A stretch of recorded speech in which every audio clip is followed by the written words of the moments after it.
Atensyon mga Filipino senior citizens, 10,000 pesos kunin nyo na bago matapos itong buwan ng Abril. Pag-uusapan natin sa video na ito. Hold up.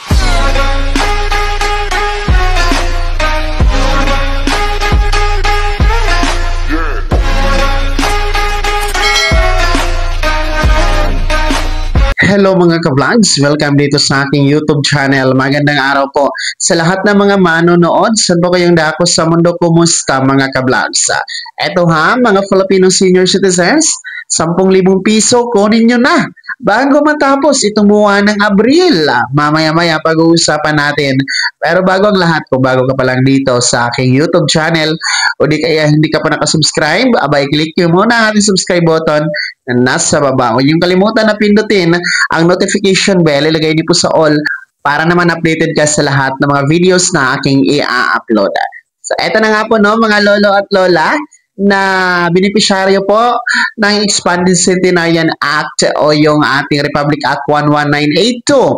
Kung kayo po ay nag-apply noong buwan ng Marso no, sa OSCA office at kayo po ay nasa edad na 80, 85, 90 at 95, abay kayo po ay kabilang sa magpi-pay out ngayong buwan ng Abril, particular this week mga ka-vlogs. No, nagsimula na po ito noong Lunes at magtatapos actually bukas, no? April 25. Pero may extension naman po yan hanggang Mayo mga ka-vlogs, no?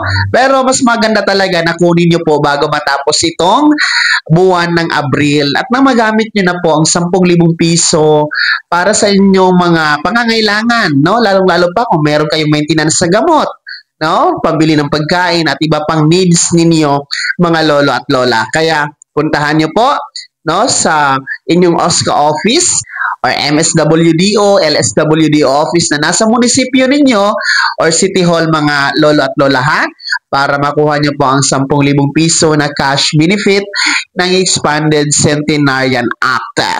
So, sa mga kukuha doon, magdala lamang po kayo ng Senior Citizen ID. So, tandaan nyo po, dapat nakuha nyo na yan bago matapos itong buwan ng Abril dapat, no? Para sa sinabi ko na kanina, mas maaga ninyo itong mapapakinabangan. So, para lamang po ito sa mga benepisyaryo ha, yung mga nag-apply noong buwan ng Marso sa OSCA office at merong insaktong edad na 80, 85, 90 at 95 years old. Kung gusto nyo pong mapasama, mga senior citizens, no, sa payout ngayong darating na Mayo, abay may panahon pa kayo, no, mag-apply kayo sa OSCA office bago matapos itong buwan ng Abril. April 30 po deadline ha, para makasama kayo sa buwan ng Mayo na payout schedule para sa 10,000 piso. Siguraduhin lamang na ang edad insakto 80, 85, 90 at 95 years old, no? Simula January sa taon na ito 2025, no?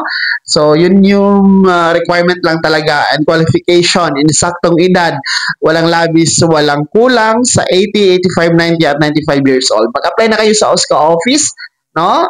Bago matapos itong April na buwan para mapasama sa May, no? Sunod na buwan, mga ka-vlogs. Sa 10,000 piso bigay ng gobyerno dito sa Expanded Centenarian Act sa ilalim po ng pamumuno ng NCSC.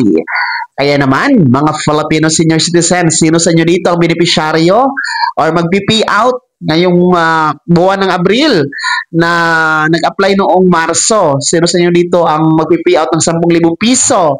Nakuha nyo na ba o wala pa? No? At sino sa inyo dito ang meron ng insaktong edad na 80, 85, 90 at 95 years old na nag-apply na sa OSCA office? Lahat ng yan ibahagi nyo po sa comment section na nasa baba. Pakilagip ng buong pangalan at kung taga saan kayo. Bago ako magtapos sa video na to, kung gusto niyo pong sumuporta sa aking YouTube channel, maaari niyo pong i-click ang ating super thanks button na nasa baba. Sa mga gusto maging miyembro, pwede po i-click niyo po ating join button. Maraming perks dyan mga ka-vlogs. Be my member now. Sana naging gabay ang video na to kahit paano na pag-uusapan natin ang mga mahahalagang bagay-bagay na may kinalaman sa ayuda programa at benepisyo ng ating mga senior citizens. Kung hindi ka pa nakasubscribe dito sa aking YouTube channel, maaari niyo na i-click ang ating subscribe button na nasa baba. Huwag niyong kalimutan na pindutin ang notification bell. Ilagay niyo po sa all para naman updated ka sa lahat ng mga videos na aking i-upload. Maaari niyo ding i-like ang video na to at kung meron ka pang mga katanungan, maaari niyo i-komento sa comment section na nasa baba. Paki-follow na din po ang aking official Facebook page na nasa screen niyo.